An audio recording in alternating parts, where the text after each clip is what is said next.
Anak at ng Espiritu Santo, Amen. sumainyo ang Panginoon. At sumayo rin. Mga kapatid, upang tayo maging karapat-dapat sa banal na pagdiriwang, pagsisihan natin ang ating mga nagawang kasalanan.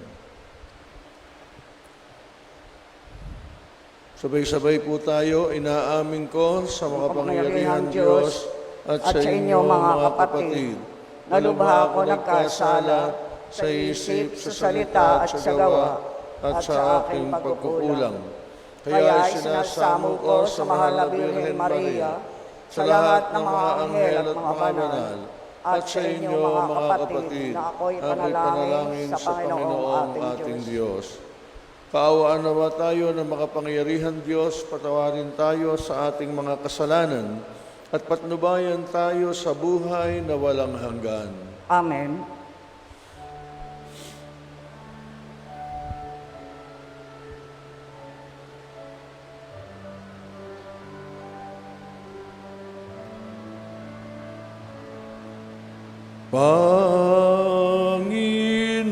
Panginoon, kaawaan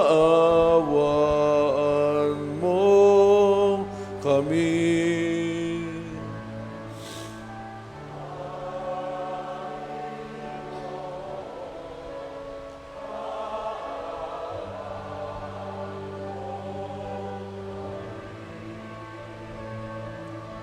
Kristo, kaawaan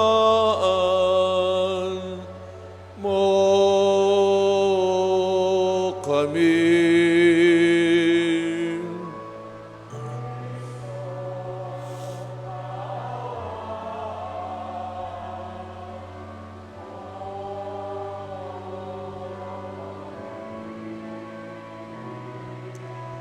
Panginoon, kaawaan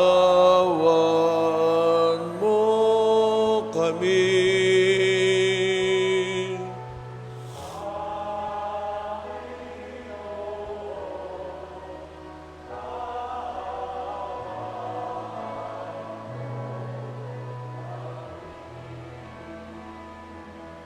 Manalangin tayo. Ama naming makapangyarihan, ang iyong dumadalangin sambayanan ay matapat mo nawang lingapit sa baybayan upang makita namin ang dapat gampanan at para rito'y magkaroon kami ng kakayanan sa pamamagitan ni Jesucristo kasama ng Espiritu Santo magpasawalang hanggan. Amen.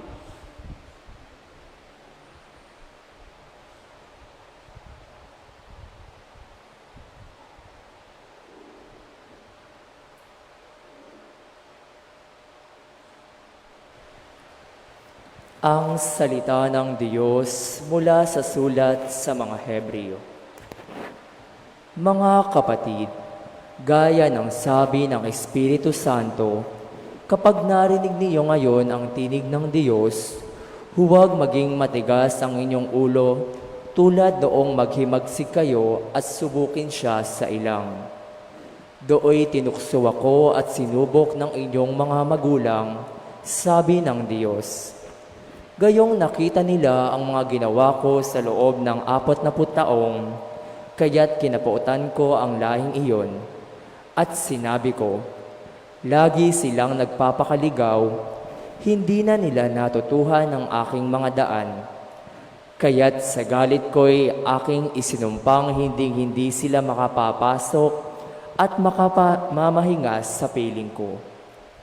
Mga kapatid, ingatan ninyong huwag sumama ang sinuman sa inyo at mawala ng pananampalataya hanggang sa talikdan ng Diyos na buhay.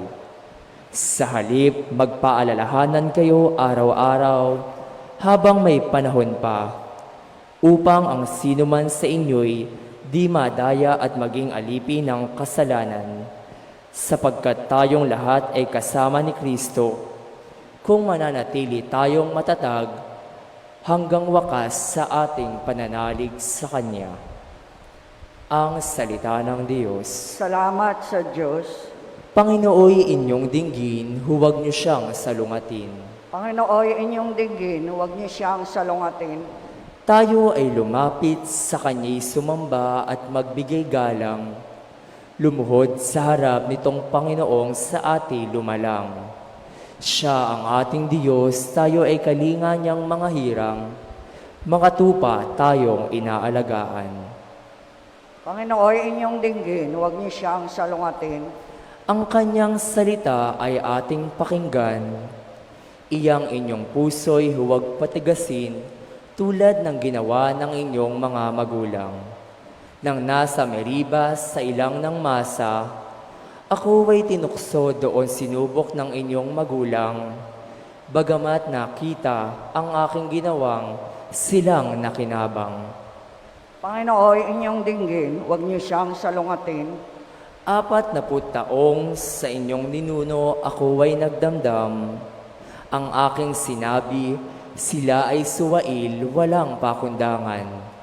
At ang mga utos ko ay sinusuway. Dahil sa galit ko, ako ay sumumpang di sila daratal sa lupang pangakong aking inilaan. Panginoon, inyong dinggin, huwag niyo siyang salungatin.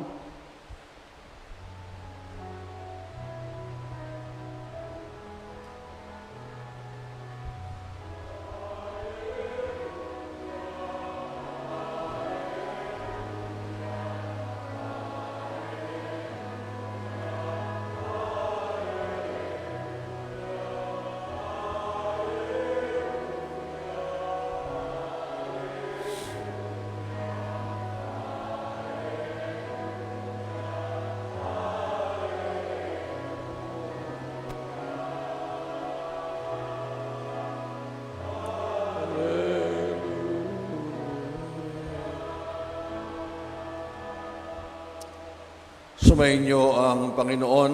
At sumayo rin, Ang mabuting balita ng Panginoon ayon kay San Marcos. papuri sa iyo, Panginoon. Noong panahong iyon, may isang ketonging lumapit kay Jesus na nikluhod at nagmakaawa.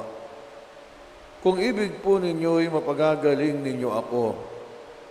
Nahabag si Jesus at hinipo siya sa bayang wika, ibig ko, gumaling ka. Noon di nawala ang ketong at gumaling ang tao.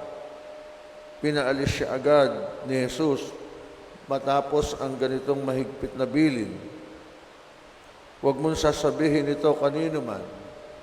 Sa halip ay pasuri ka sa saserdote. Pagkatapos, maghandog ka ayon sa iniutos ni Moises upang patunayan sa mga tao na ikaw ay magaling na. Ngunit umalis siya at bagkus ipinamalita ang nangyari. Ano pat hindi nahayagang makapasok ng bayan si Jesus. Naroon na lamang siya sa labas sa mga ilang na po at doon pinagsasasadya ng mga tao buhat sa iba't ibang dako. Mga kapatid, ang mabuting balita ng Panginoon. Pinupuri ka namin, Panginoong Hesukristo. Mga kapatid, marami na po tayong pagkakataon at marami na sigurong beses na tayo nakarinig ng pagpapaliwanag tungkol sa paggaling o pagpapagaling ng Panginoon sa isang may sakit na ketong. Hindi ko na po didetalyehin yung tungkol sa sakit na ketong. Parang ganito lang po yan para mas madali nating intindihin. Nung panahon ni Jesus, pag ikaw may sakit na ketong, ikaw ay buhay na patay. O, ganun po kasimple. Buhay ka, pero ikaw ay patay. Patay ka sa tingin ng mga tao, patay ka sa lipunan, patay ka sa mga taong nagmamahal sa iyo. At yan naman po'y mababasa nyo sa Biblia, lalong-lalo na sa aklat ng Levitico sa Lumang Tipan hanggang sa panahon ng ating Panginoon nung siya'y nangangaral. Hindi lang po itong istorya na ito nang may ketong ang pinagaling ng Panginoon. Natatandaan nyo, meron pang 10 na pinagaling siya na kung saan doon sa 10, isa lang po yung nagbalik para magpasalamat sa Panginoon. Isa pang dayuhan. Now, ano po ang gusto kong ipunto sa umagang ito? No ho? Sa umagang ito, mayroong tatlong nagtuturo sa atin ng aral. Ang isa ay sitwasyon. Ang dalawa ay tao. Sino yung dalawang nagtuturo na tao? Si Jesus, na nooy tao, Diyos, na nagkatawang tao, at yung may sakit na ketong mismo, ay para siyang guro na nagtuturo sa atin. Unahin muna natin yung sitwasyon. Bakit ko po sinabi na yung sitwasyon nung may sakit ay nagtuturo sa atin? Tingnan niyo po mga kapatid. Bakit? Bakit pag grabe ang sakit natin? Halimbawa lang po, halimbawa ay cancer. Bakit mas matindi ang ating pagdarasal? Yung iba sa atin, nagpupunta pa sa Quiapo, nagnunubina, yung iba sa Baclaran, sa Inalagin Saklolo, may pupunta kay Padre Pio, may pupunta sa Divine Mercy, may nagnunubina sa mga santo. Bakit pagka grabe ang sakit natin, tayo'y matinding manalangin. Halos kabugin natin ng langit para gisingin ang Diyos o para ipaalam sa Diyos na tayo may karamdaman. Pag ba tayo nilalagnat, ganoon din tayo magdasal. Pag ba tayo nilalagnat, pumupunta rin ba tayo sa Quiapo o sa Baclaran o kay Padre Pio o halimbawa sa Divine Mercy, nagnunubi na rin po ba tayo? Pag tayo nagkasakit halimbawa, sabihin natin na pneumonia o iisipin natin COVID, dasal tayo ng dasal. Hindi tayo mapalagay. Pero pag masakit ang ating ulo, gano'n rin ho kaya tayo katindi, na nag-aalala tayo, na tayo ay kinakailangang magdasal dahil baka ikamatay natin yung ating sakit ng ulo. Hindi ho, di ba? Magkaiba yung dalawa. Pero dito nakita po natin na yung may sakit na ketong, grabe yan. Pero sabi niya, at ito ang mapakahiwaga. Sino ba namang may sakit na ketong nun? O sabihin natin ngayon na may cancer ang hindi gustong gumaling at pipilitin mo ang Diyos na mapagaling ka. Minsan, kokotahan pa natin ng Diyos. Pero dito, ano ginawa? Ano itinuturo sa atin? Sabi nung may sakit na ketong, nasabi ko sa inyo kanina, buhay ay patay. Panginoon, kung ibig po ninyo, mapagagaling niyo po ako. Hindi niya pinipilit ang Diyos. Hindi niya pinakikita na talagang halos iyakan niya yung kanyang karamdaman at very emotional siya. At parang kokotahan natin, magnunubi na ako, Lord, pagkatapos ng 9 na araw, kinakailangan magaling na ako. Ang sabi ng may ketong, Panginoon, kung ibig po ninyo, mapagagaling niyo ako. Kung hindi, okay lang. Kung ito talaga ang kapalaran ko, okay lang. Yun yung aral na dapat nating makita. Kasi pag hindi, ano mangyayari? Mula sa may sakit, may collateral damage na tinatawag yan, pati sa mga pamilya. Anong damage? Nagtatampo tayo sa Diyos. Nagagalit tayo sa Diyos. Ano sinasabi natin kung minsan, halimbawa, dasal tayo ng dasal, ginawa natin ang lahat, nakiusap tayo sa Diyos, kinatok natin ng langit, kinabog natin ng Diyos, namatay. Ano sabi natin? Ba't naman ganun, Lord? Unfair ka naman. Wala naman ginawang masama yung mahal ko sa buhay, yung asawa ko, o kapatid ko, o kapamilya ko. Lagi naman kami nagdarasal, wala naman kami inaaragabyado ng tao. Mga kapatid, hindi ho ganun. Dapat. At huwag tayong magtatampo sa Diyos. Huwag tayong magagalit sa Diyos. Tandaan natin yung sinabi ng may ketong, Panginoon, kung ibig po ninyo, mapagagaling ninyo ako. At nakita natin ang kagandahan loob ng Diyos, no? So papasok tayo doon sa pangalawang aral. Sino yung susundan natin yan pagkatapos? Ang Panginoong Jesus. Sa Panginoon, there is no such a thing as long-distance love. Hindi relationship, long-distance love. Bakit? Eto na, no? Noon, bawal na bawal yung lumapit sa may ketong. Hindi mo siya mahihipo. Basahin niyo sa lumang tipan, ang mga may ketong may bell dito sa laig. Parang aso, para ini habang naglalakad tumutunog, pag narinig nung kanilang makakasalubong, magtatakbuhan na yan palayo, sapagkat yung dumarating ay mayroong sakit na ketong naririnig nila at sumisigaw pa yan. Hindi lang basta mayroong tumutunog na bell, sumisigaw pa, marumi, marumi, marumi.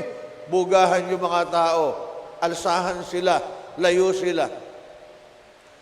Sa ating Panginoon, ano ang kanyang sinabi? Kung patutunayan ko sa iyong mapagagaling kita, bunga ng aking pagmamahal sa iyo, halika, lumapit ka. Kung hindi ako lalapit sa iyo. Hinipo ni Jesus yung may ketong. Pinagaling niya. Doon sa ibang kwento, iniyakap niya ang may ketong. Hindi niya inintindi kung siya'y mahahawa o kung ano paman. Sapagkat lagi nating tatandaan, hindi natin maipapadama ang tunay na kahulugan ng pag-ibig kung tayo'y nandidiri o kung ayaw nating hipuin ang ating mga may karamdamang kapwa o kapatid. Alam niyo, ito ang isang dapat nating matutuhan, mga kapatid, sa ating pamilya. Alam niyo ba, maraming nagkukumpisal sa amin, maraming nagpapapahid ng langis sa amin sa biyatiko. No? Kukumpisal mo, papahiram mo ng langis, susubuan mo ng komunyon. Pagkatapos noon, tatanungin mo yung may sakit, ano ho ang gusto niyo pa? Napakahirap marinig yung pag tinanong mo, ano ho ang gusto niyo pa? Ang isasagot sa inyo ay ganito, sa amin, sasabihin, Father, tulungan mo po ako magdasal na sana'y kunin na ako ni Lord. Magtataka kayo, bakit yung isang matanda na nagkumpisal, pinahira ng langis, tumanggap ng komunyon, sa kabila ng lahat, ang sasabihin ay tulungan siya para kunin na ni Lord? Alam niyo kung ano ang isang dahilan? Pamilya. Pamilya. Nararamdaman nila na parang sila'y pabigat na lang sa pamilya. Nararamdaman nila na parang sila'y pinagsasawaan na ng kanilang mga anak. Na sila'y parang pinagpapasapasahan na lang. Maniniwala ba kayo, minsan meron akong kinumpisal na may sakit, saan ko inabutan? Alam niyo pa po ba yung Batalan, ang tawag ay Batalan, ano? Yung lugar na kung saan ang sahig ay kawayan, doon naliligo, doon naguhugas, di ba? Nung araw, ganun po, ano? At nandun din yung kakalanan, yung pinaglulutuan. Para doon inilagay yung may sakit, para, kumbagay, handun na lahat. Na, umaga po, ano? Handun na lahat. Paliliguan doon, lilinisin doon, ganun, pero katabi niya yung kalan. Nakakalungkot, di ba? Ganun ba natin aalagaan yung ating mahal sa buhay? Bakit hindi mag-iisip yun na kunin na siya ni Lord? Na araw-araw nandun siya sa Batalan, na kung saan naglalabad, doon naguhugas, doon nagluluto, etc. Ganun ba ang pagmamahal? Ganun ba ang pangangalaga natin? Lalo na sa ating mga mahal sa buhay. Bakit ayaw nating hipuin? Bakit ayaw nating yakapin? Bakit ayaw nating ipakita yung ating pagmamahal? Alam nyo, hindi ho nag-iintayan ng mga espesyal o mamahalin na mga bagay na ibibigay natin sa kanila.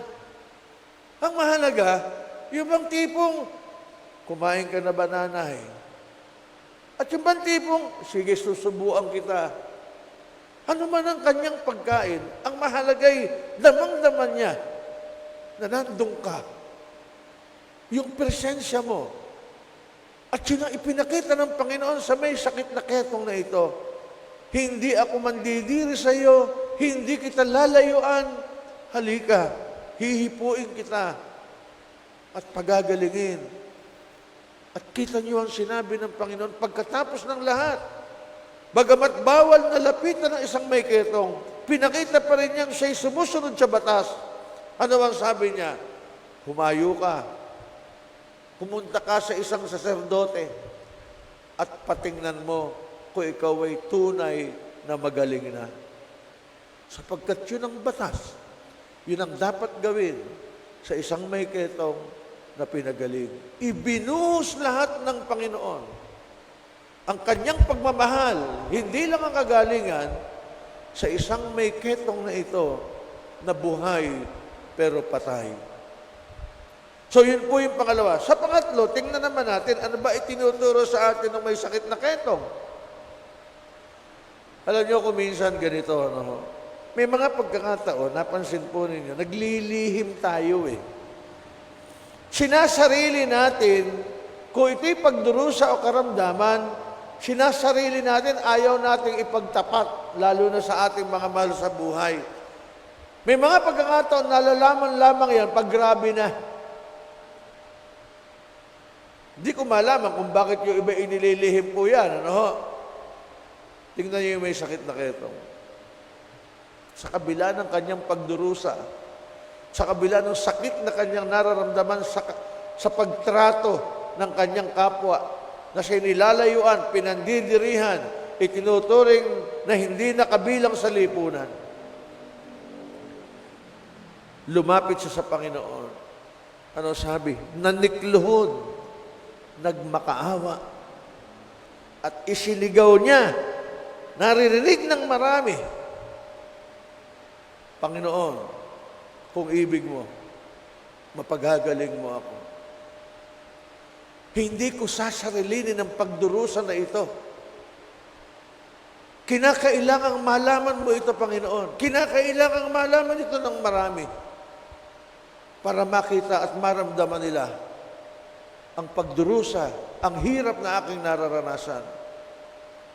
At ang lahat ng ito ay mapagaling sa pamamagitan mo, Panginoon. Mga kapatid, ganyan din po sana. Huwag nating sarilinin anumang ating pinagdaraanan sa ating buhay. Hindi man ito karamdaman. Ito may personal na problema o kung ano pa man pabigat sa ating buhay. Ipakita natin. Lalo na sa mga taong alam nating nagmamahal sa atin. Lalo na sa ating Panginoon. Na sa pamamagitan nila, sa ating pagsusumamo at pakikipag-usap, ay mapagagaan ang lahat. Sapagat lagi nating tatandaan, ang kapwa natin ay pananagutan natin. At walang sino man ang nabubuhay sa mundong ito para sa kanyang sarili lamang. Mga kapatid, marami po tayong mga pinagdadaanan sa ating buhay, kung minsan mabigat. Pero nandiyan ang Panginoon nag-iintay sa atin. At huwag tayong mahihiya, huwag tayong magdadalawang isip na sana'y ang lahat ng mga ating dalahin sa buhay ay ihandog natin sa Diyos. At katulad ng may ketong, mamutawi sana sa ating pananalita ang kanyang sinabi, Panginoon, kung ibig mo, gagaling ako.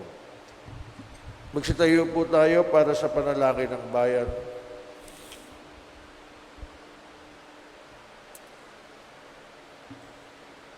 Naniniwala sa habag ng Panginoon, lumapit tayo na may pananalig sa ating Amang nasa langit, ng ating mga panalangin ipakikinggan at ating itutugon sa bawat panalangin. Panginoon, dinggin mo ang aming panalangin. Panginoon, dinggin mo ang aming panalangin.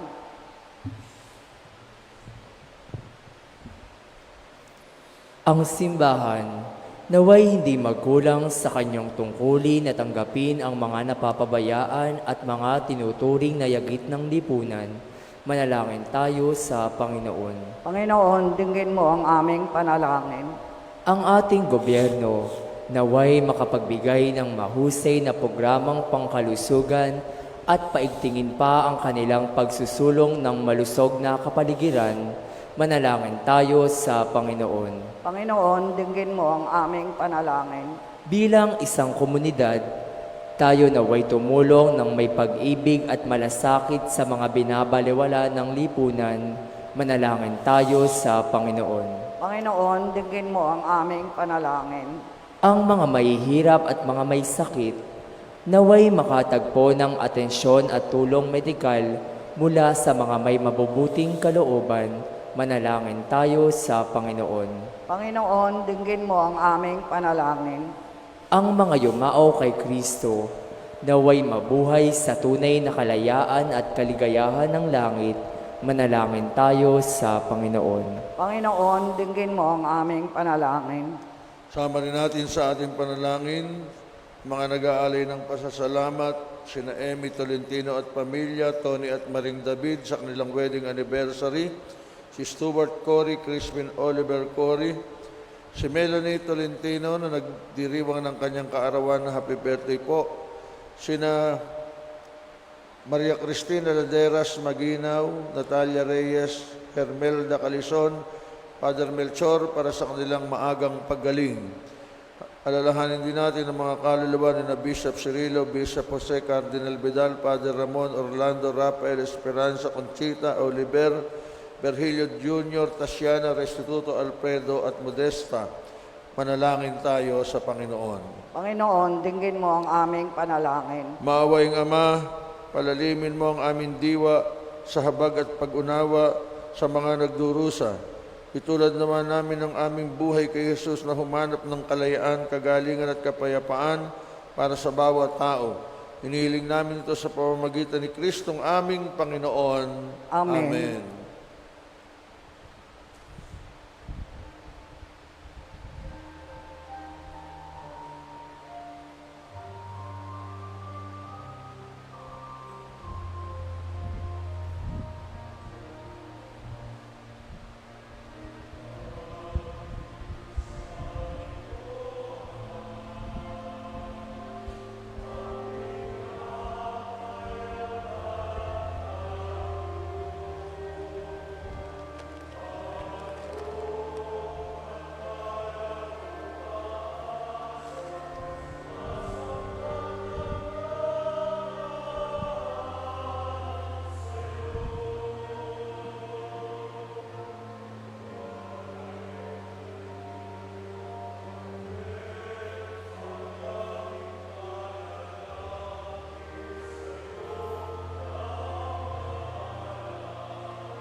Manalangin kayo mga kapatid upang itong ating paghahain ay kalugdan ng Diyos sa mga makapangyarihan. Tanggapin nawa ng Panginoon ito paghahain sa iyong mga kamay, sa kapurihan niya at karangalan sa ating kapakinabangan at sa buong sambayan niyang banal.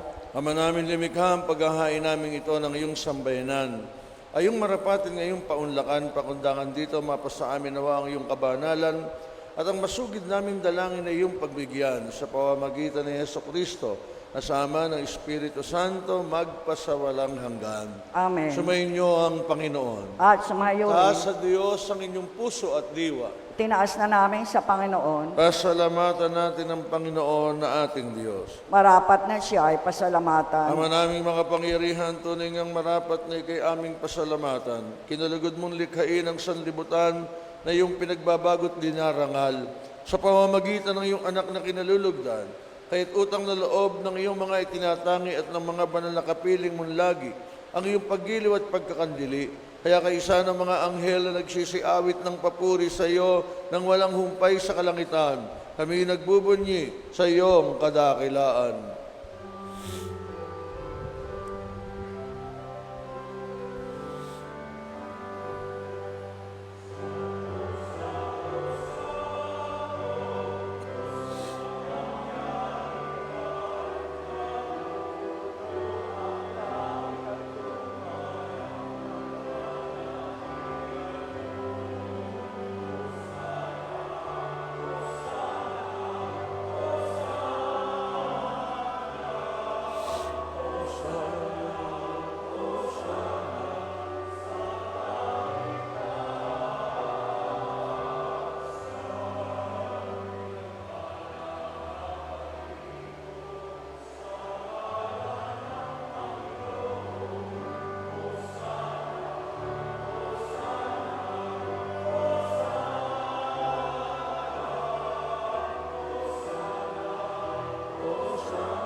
Ama naming banal, ikaw ang bukal ng tanang kabanalan, kahit sa pamamagitan ng iyong Espiritu.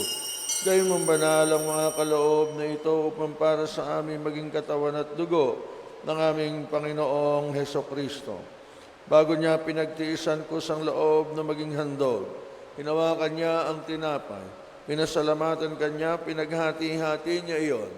Iniabot sa kanyang mga alagad at sinabi, tanggapin ninyong lahat ito at kanin ito ang aking katawan na inihahandog para sa inyo.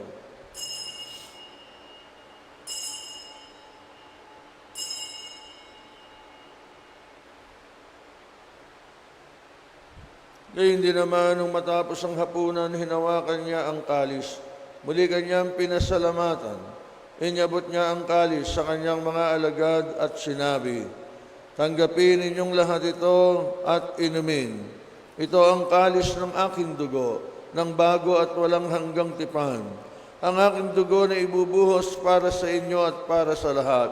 Sa ikapagpapatawad ng mga kasalanan, gawin ninyo ito sa pag-alala sa akin.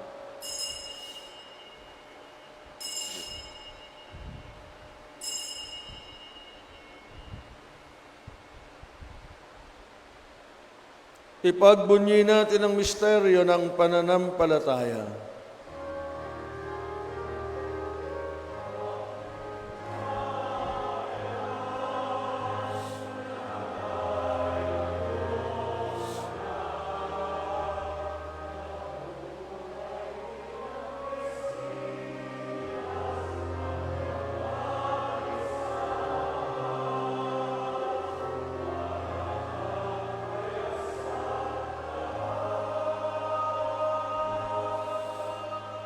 Ama, ginagawa namin ngayon ang pag-alala sa pagkamatay at muling pagkabuhay ng iyong anak, kahit inyaalay namin sa iyo ang tinapay na nagbibigay buhay at ang kalis na nagkakaloob ng kaligtasan.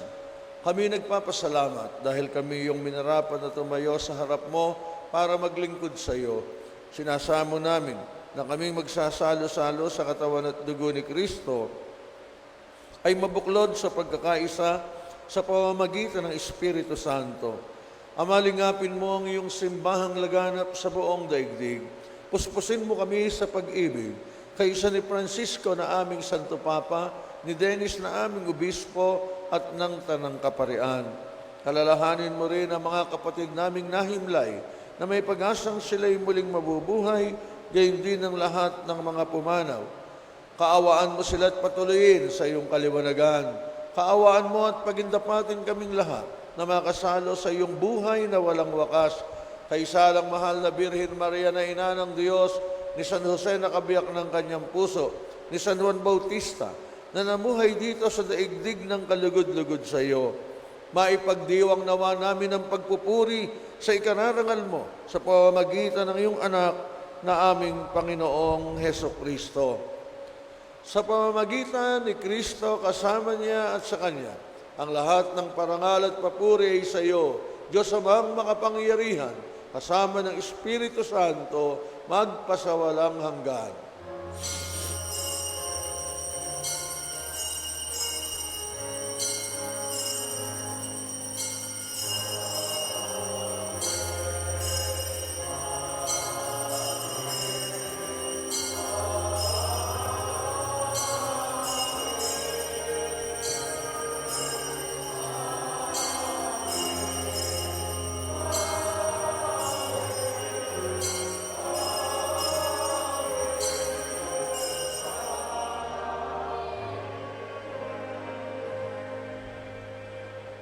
Kasama ni Jesus, tumawag tayo sa Ama, awitin natin ang panalangin ng mga magkakapatid.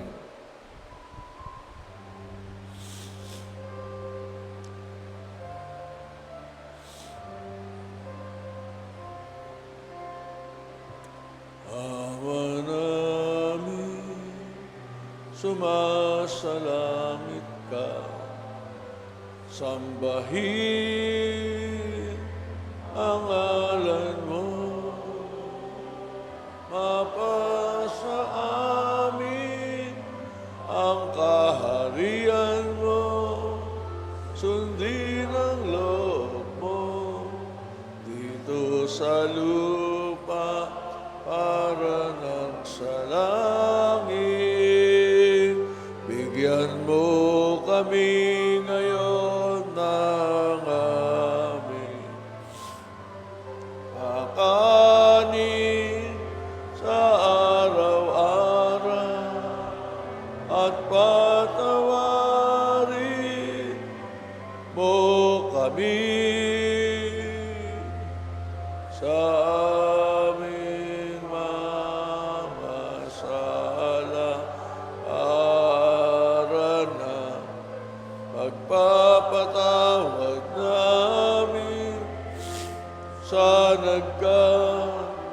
sala sa amin at huwag mo kami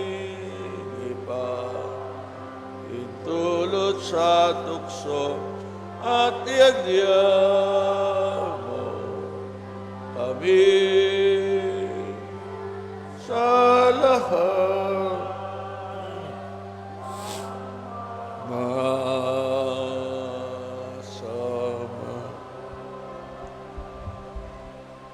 Inihiling namin kami iadya sa lahat ng masama pagkalooban ng kapayapaan araw-araw, iligtas sa kasalanan at ilayo sa lahat ng kapahamakan, samantalang aming pinananabigan ng dakilang araw ng pagpapahayag ng tagapagligtas naming si Heso Kristo.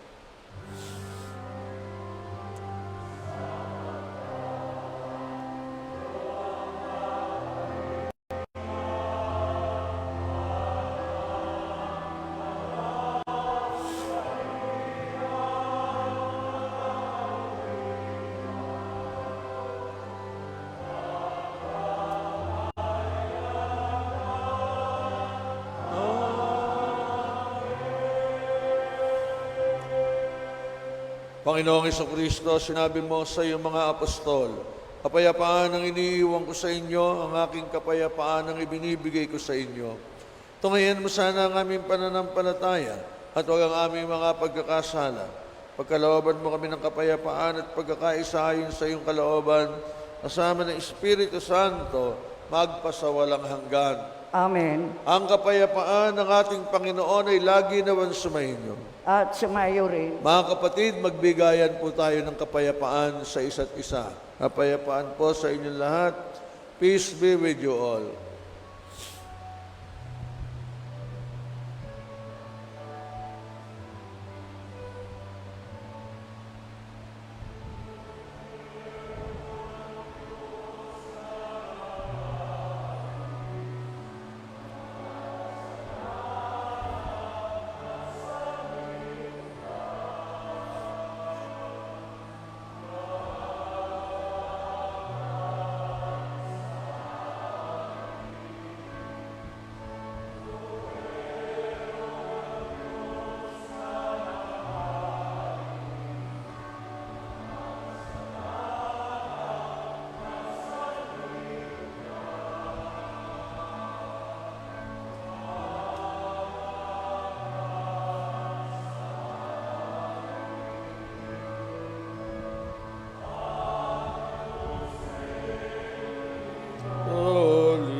Peccata mundi, dona nobis pacem, dona nobis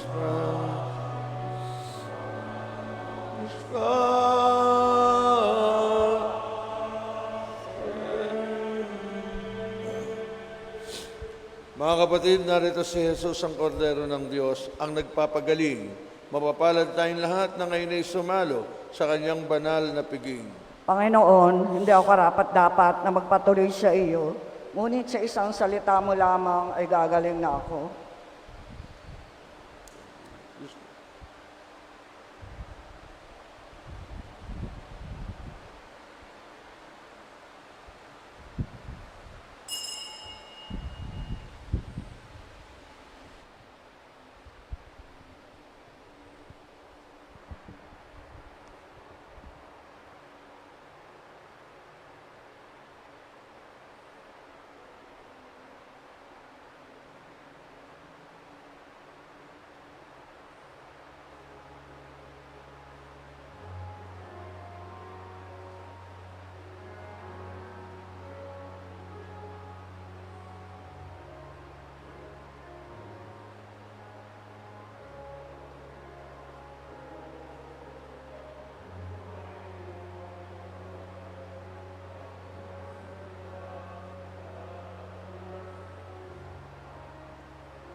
Manalangin tayo. Ama naming mapagmahal, iniiling namin kami pagbigyan pakundangan sa iyong dulot na pakikinabang. Pagkaloob mong ikaw ay aming paglingkuran sa pamumuhay namin sa parang iyong kinalulugdan, sa pamamagitan ni Hesukristo kasama ng Espiritu Santo, magpasawalang hanggan. Amen. Sumainyo ang Panginoon. At sumayo rin. Palain nawa kayong lahat ng makapangyarihan Diyos Ama at Anak at Espiritu Santo. Amen. Pumayo kayo sa kapayapaan, isabuhay natin ang aral ng Ebanghelyo. Salamat sa Diyos. Purihin natin ang Panginoon.